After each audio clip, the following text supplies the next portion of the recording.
ici, c'est quand tu veux. Bonjour, je viens vous voir parce que j'ai un problème. Je reviens tout juste du site où nous avons prévu de placer les déchets radioactifs et nous avons un souci avec les matériaux. Oui, ceux à 500 mètres de profondeur.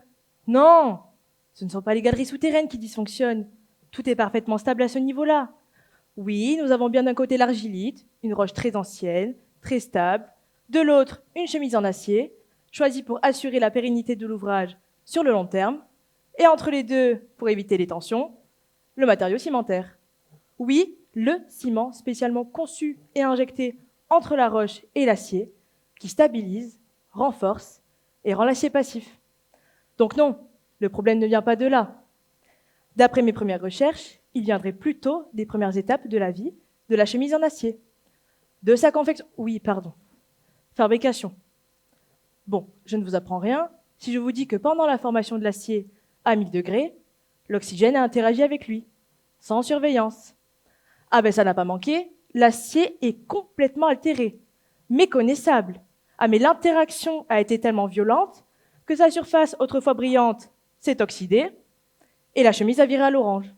Et, comme si ça ne suffisait pas, on l'a ensuite empilé avec les autres, à l'air libre. Et pendant ce temps, l'atmosphère, avec son oxygène, son humidité et ses variations de température, en a rajouté une couche. Résultat, l'acier apparaît tout rouillé. Alors oui, je suis inquiète.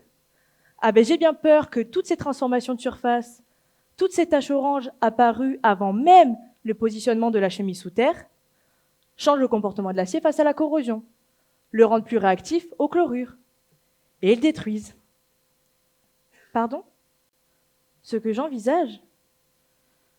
Eh bien, je propose dans un premier temps d'identifier les composés présents à la surface de l'acier, d'étudier leur mécanisme de formation, puis de réaliser une série de tests en laboratoire en simulant les conditions réelles du stockage souterrain, le ciment, la roche, l'état de surface de la chemise. L'objectif est d'observer ses réactions, comprendre son comportement et déterminer si cette nouvelle surface orange peut devenir une barrière protectrice pour la chemise ou si elle la rend trop réactive face à la corrosion. Et dans ce cas-là, nous n'aurons pas le choix. Il faudra l'aider à retrouver sa teinte grise d'origine. Comment ? Bonne question, mais ne vous inquiétez pas. J'y travaille. Voilà. Bon, ben, je vous ai raconté mon problème.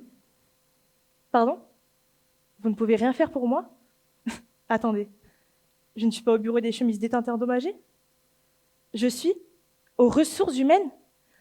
Ah pardon, j'ai dû me tromper de porte. Je vous laisse. Si je peux me permettre, vous avez une petite tache orange sur votre chemise.